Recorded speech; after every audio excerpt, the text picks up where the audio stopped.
be demonstrating the DAT, or the direct antiglobulin testing, also known as the direct Coombs. So first thing I did was I took my patient, I made an aliquot tube. If you don't remember how to do that, go back to that video. And then I put together, I made a 3%, a wash 3%. Again, if you don't remember that, go back to those videos. So then I'm gonna start, and I've got my first 2 tubes labeled here. BLO, the patient's last name is Blocks. So BLO is the first 3 letters of the patient's last name. So I have that with my poly immediate spin and my poly 5 minutes. So always mix a couple times. I'm going to take, and I'm going to go ahead and add 2 nice big drops. Remember, our policy in our lab calls for 2 drops. Follow the policy in your own lab.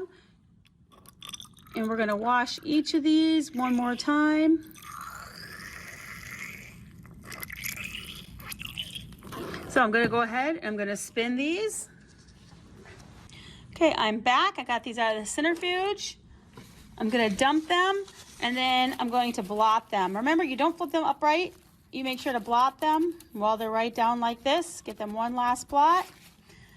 Then I'm going to add my AHG, my poly IHG. I'm going to add a drop to each tube. Now remember, in our lab, because the way our centrifuges work, you get that little bit of extra runoff. So you're going to add that drop down that side. Oops, did I get a hold? Oh, there we go. You're just going to get those mixed out as much as you can.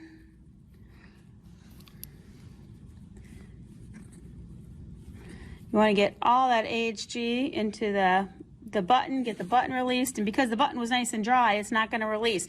Remember, anytime we add AHG, we're going to blot that button really, really good to make sure that we don't dilute any of our AHG. So the poly 5 minute, I'm going to sit there and set a timer for 5 minutes. My immediate spin, I'm going to go ahead and spin. Okay, I'm back. Got my tube. I'm going to go over here to my lighted agglutination viewer, and I'm going to see how it comes off the button.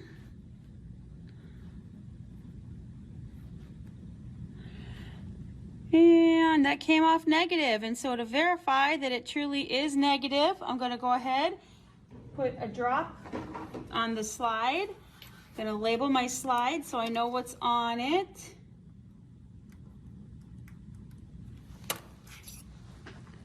So I've got my slide and my cover slip.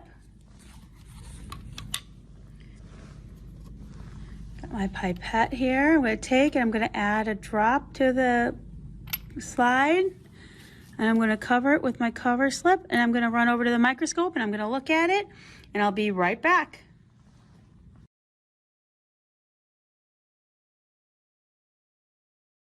Okay, so I went to the microscope and I found it. It was an M+. That's how we record our microscopic pluses. So you can put a negative with the macroscopic, an M+. So because it was an M+, I can go ahead and take the 5 minute tube and just get rid of it, because we don't know if it's complement or IgG. And at this point now, we are going to do monospecific testing versus the polyspecific testing. So once anything here is positive, we work our way down. Okay, so I just made a new 3%, and I have my next tubes labeled. I have my IgG, my complement, and my saline tube. So what I'm going to do is I'm going to add 2 drops to each of these tubes and wash them one more time on 0.3.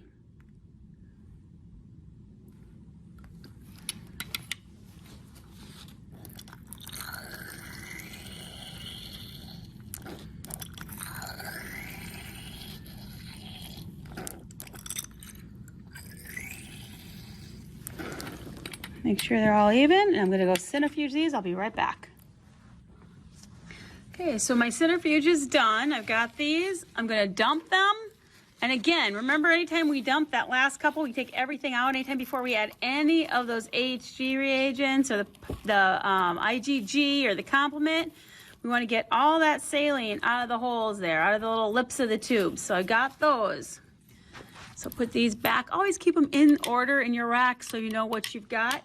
So we're doing DATs. We have this special DAT rack in the fridge, and you can see I've got anti-IgG and I've got anti-C3b, C3d. So I'm just going to leave that sit right there. So I'm going to add 2 drops of my anti-IgG to my IgG tube. Remember, just like before, we're going to run it down the side to try to get any of those loose cells. That's the way our centrifuges work, unfortunately. And my anti-complement.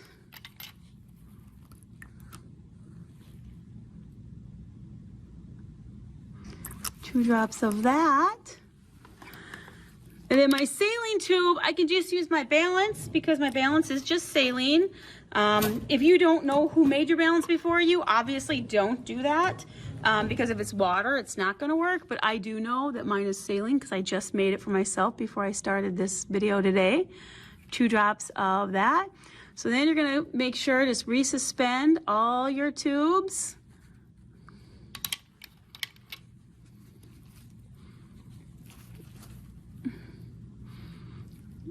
Get those nice little buttons all resuspended.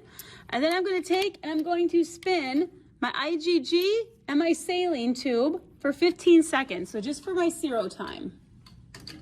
Okay, so my tubes are out and I'm going to start by reading them macroscopically. I'm going to start, let me put the saline right back where it belongs. Start by reading my IgG tube, a little shake, little pivot, just like we've learned to read. If you can't remember how to read tubes, go back to that video also. At this point, it should be second nature. So my IgG tube looks negative.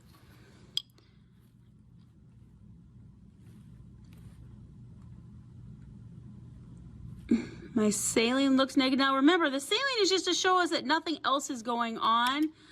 So I'm going to go ahead and put those results on my sheet for macroscopic. So macroscopic, IgG is negative and saline is negative. So I filled those out. Remember, as you're reading them, always read it, put the results down. Read it, put the results down. So I just actually did a mistake because I read 2 and then put them down.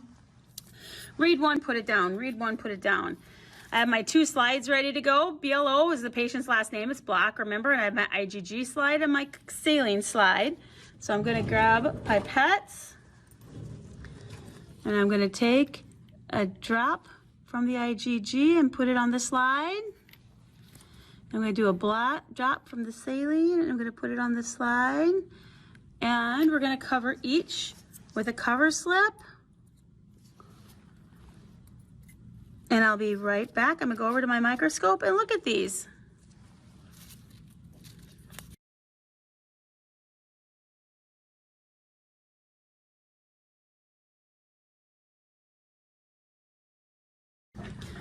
Okay, over at my microscope, you can see my IgG was microscopic plus. My saline was still negative. That's how we expect them to be.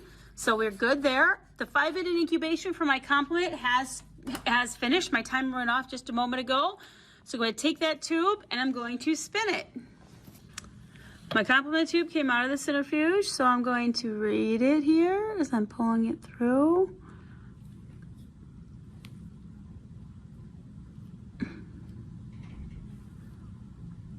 Complement looks negative macroscopically, so I'm going to put that on my form. And then I'm going to add my drop to my slide. Whoops, there we go. And get my cover slip, and I'll be back while I go and read this quick.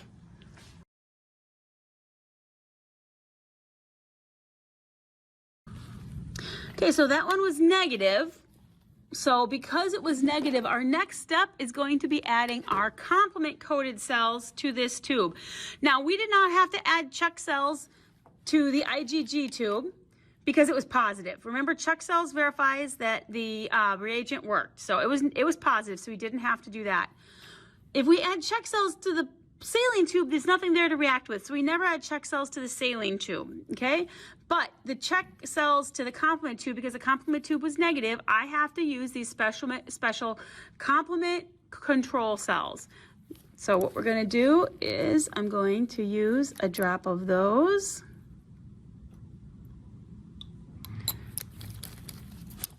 And I'm gonna give it a little mix and spin it. I'll be right back. Okay. So, got my complement with my check cells out. I'm gonna shake it and see how they work.